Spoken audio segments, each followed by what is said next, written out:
Hello दोस्तों, कैसे हैं आप लोग। आशा करता हूं कि आप अच्छे होंगे। तो चलिए शुरू करते हैं साइकोलॉजी ऑफ मनी का चैप्टर नंबर 20, जो कि हमारा लास्ट चैप्टर होगा इस बुक का।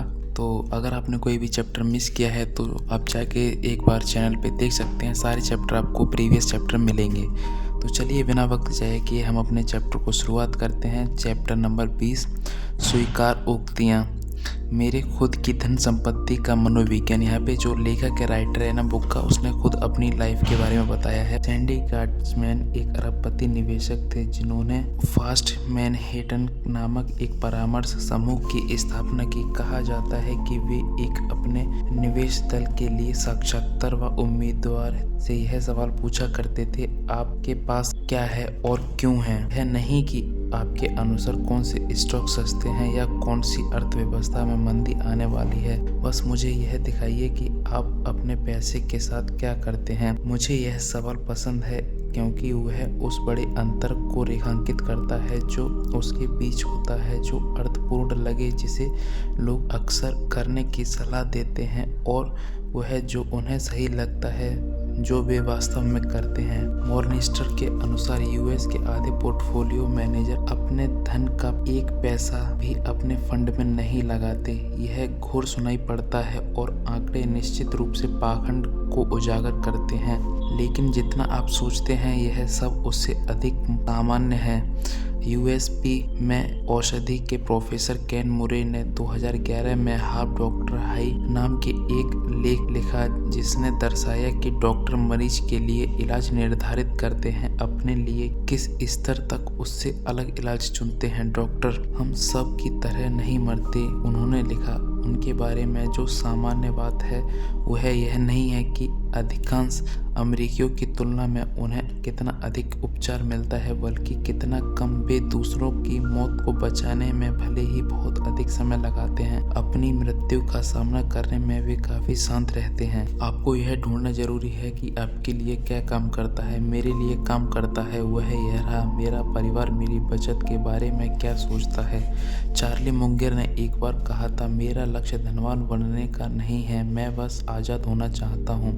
हम धन को एक तरफ रख सकते हैं, लेकिन आज़ादी हमेशा मेरा व्यक्तिगत वित्तीय लक्ष्य यही रहा है। सर्वाधिक प्रतिफल का पीछा करने में, अपनी संपत्ति को लेवरेज कर बहुत शानो शौकत का जीवन बिताने में मुझे खास दिलचस्पी नहीं है। दोनों ही ऐसे खेलों से नजर आते हैं जो लोग अपने दोस्तों को प्रभावित करने के लिए खेलते हैं। दोनों में ही मैं जोखिम छुपा रहता है। मैं बस हर सुबह उठकर यह अनुभव करता हूँ कि मैं, मेरा परिवार चाहे जो वह कर सकते हैं, वह भी अपनी शर्तों पर। हमारा हर वित्तीय निर्णय इसी लक्ष्य के इर्द गिर्द घूमता रहता है। यह मेरे मन में बैठ गया है, हर एक सुबह उठकर वह बदल पाने की क्षमता जो आप कर रहे हैं अपनी शर्त पर। जब आप तैयार हों, यह सभी वित्तीय लक्ष्यों में महानतम प्रतीत होता है।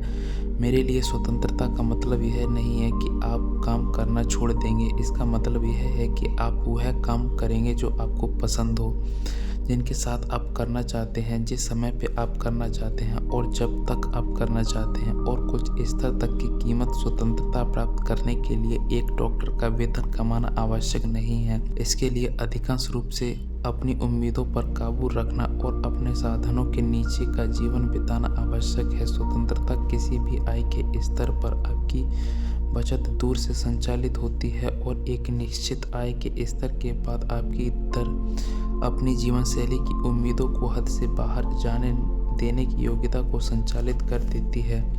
एक दशक से अधिक वह बढ़ती आय के बावजूद एक पिता में मैं और मेरी पत्नी स्वास्थ्य सेवा में हम काफी हद तक उसी जीवन शैली के अनुसार रहते आए हैं। ने हमारी बचत दूर को लगातार बढ़ाया है। वस्तुतः हर डॉलर की बढ़त को हमारी बचत के उपार्जित किया है। हमारा स्वतंत्रता कोष अब तक हम अपने साधनों के काफी नीचे का जीवन जीते हैं, जो आपको हमारी आय के कार्य के बारे में कम और 20 उम्र की स्थापित हमारी जीवन शैलियों के बारे में बनाए रखने के निर्णय के बारे में अधिक जानकारी देता है। यह हर किसी के लिए कम नहीं करेगा और यह हमारे लिए सिर्फ इसलिए काम करता है क्योंकि हम दोनों इसके लिए समान रूप से सहमत हैं। हम में से कोई भी दूसरे के लिए समझौता नहीं कर रहा है। अधिकतर चीजें जिनसे हमें आनंद मिलता है, टहलना, जाना, पढ़ना, खाना, पॉडकास्ट, इनका मूल्य अधिक नहीं है। इसलिए हमें शायद ही कभी यह महसूस होती है। कभी कभार जब मैं बचत के दर का सवाल करता हूँ तो मैं अपने माता पिता की स्वतंत्रता के बारे में सोचता हूँ, जो उन्होंने सालों की कड़ी मेहनत से बचाई और तुरंत वापस आ जाता है। स्वतंत्रता हमारा शीर्ष लक्ष्य है। हम स्वतंत्रता कैंप के लिए इतने प्रसिद्ध हैं कि हम अपनी कुछ ऐसी चीज़ों के जिनका कागजों पर मतलब ना बने। हमारे घर पर कोई ऋण नहीं है, जो हमारा सबसे खराब निर्णय वित्तीय है, लेकिन सबसे अच्छा संपत्ति निर्णय। जब हम अपने घर खरीदा, ऋण ब्याज दर बहुत कम थी, तब कोई तर्कसंगत निवेश यही सलाह देता कि सस्ते धन का फायदा उठाया जाए और अतिरिक्त को अधिक प्रतिफल बनाने वाली संपत्ति जैसे स्टॉक में लगाया जाए। लेकिन हमारा लक्ष्य कार्यवाही के तर्कसंगत होना नहीं, बस मानसिक रूप से उचित होना है। जो लोग इस निर्णय के बारे में नुक्स गिनते हैं या वे जो ऐसा कभी नहीं करेंगे, मैं उनके सामने की वकालत नहीं करता। कागजों पर इसका समर्थन नहीं किया जा सकता, लेकिन हमारे लिए यह काम करता है। हमें यह पसंद है और यही महत्वपूर्ण है। अच्छे निर्णय हमेशा तर्कसंगत नहीं होते।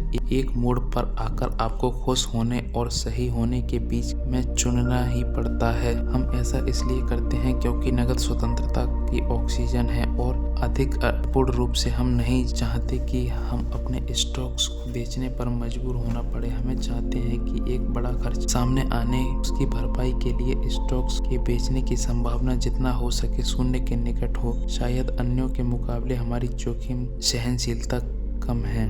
मेरा परिवार निवेश के बारे में किस प्रकार सोचता है? मैंने अपना करियर एक स्टॉक स्पीकर के रूप में शुरू किया। उस समय हमारे समय बस अलग अलग स्टॉक थे, अधिकतर बड़ी कंपनियों के जैसे वर्कशायर हैथवे और प्रॉक्टर एंड गैम्बल, साथ ही कुछ छोटे स्टॉक जिन्हें मैं गहन मूल्य निवेश समझता था। आपस मेरी 20 की उम्र में जाकर देखा जाए तो मेरे पास हर समय कम से कम 25 अलग अलग स्टॉक्स हुआ करते थे।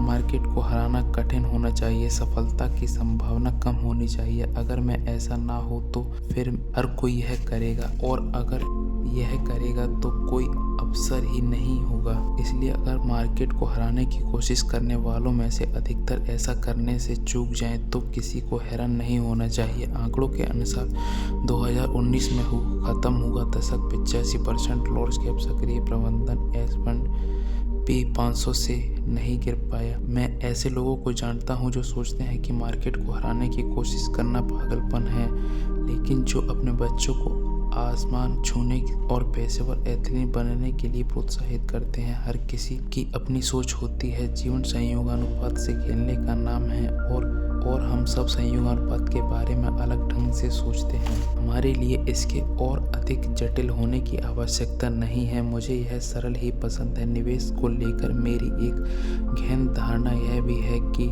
निवेश में लगे प्रयास और निवेश के नतीजों में कम सहम संबंध होता है। कारण यह है कि संसार पुरुष द्वारा संचालित होता है। कुछ एक परिवर्तित कारक अधिकांश नतीजों के लिए उत्तरदायी होते हैं। आप निवेश करने में चाहे कितने भी कड़ा प्रयास करें, लेकिन अगर आप उन 2 या 3 बातों से चूक जाएं जो आपकी कार्यनीति को कांटा घुमाती हैं, आप सफल नहीं हो पाएंगे। इसका उल्टा भी सच है। सरल निवेश कार्यनीतियों भी कुछ अच्छे से काम कर सकती हैं अगर वे उन चीज़ों को पकड़ बनाए रखें जो उस कार्यनीति की सफलता के लिए आवश्यक है। मेरी निवेश कार्यनीति सही है। निवेश क्षेत्र चुनने या फिर अगली मंदी के समय जानने पर निर्भर नहीं करती। यह उच्च बचत दर, धैर्य और आशावादी पर निर्भर करती है कि वैश्विक अर्थव्यवस्था अगले कई दशकों में मूल्य बनाएगी। मैं वस्तुतः अपने पूरा निवेश प्रयास इन तीनों के बारे में सोचने में लगाता हूँ, खासकर पहली 2 जिन्हें मैं नियंत्रित कर सकता हूँ। मैंने अतीत में अपने निवेश कार्यनीतियाँ बदली, इसलिए निश्चित रूप से संभावना है कि मैं इसे भविष्य में भी बदल सकता हूँ। अगर हम चाहें जैसे भी बचत या निवेश करें, मुझे विश्वास है कि हमारा लक्ष्य हमेशा स्वतंत्रता होगा और हम हमेशा वह करेंगे जिससे हमें रात में चैन से नींद आ जाए। हमें लगता है कि यही परम लक्ष्य है। धन संपत्ति के मनोविज्ञान में महारत, लेकिन हर किसी को अपनी सोच होती है। मूर्ख कोई भी नहीं है। तो चलिए यहीं पर दोस्तों किताब खत्म होती है। 20 चैप्टर किताब के खत्म होते हैं। तो दोस्तों यहीं पर हमारा साइकोलॉजी ऑफ मनी बुक ख़त्म होता है। अब हम पढ़ेंगे अगला चैप्टर एटॉमिक हैबिट्स। तो अगर आपने वो बुक नहीं सुना है तो चैनल को सब्सक्राइब कर लें, कल से हम स्टार्ट करने वाले हैं एटॉमिक बुक को। तब तक के लिए बाय, गुड बाय, ध्यान रखें और जाते जाते चैनल को सब्सक्राइब, वीडियो को लाइक करना ना भूलें।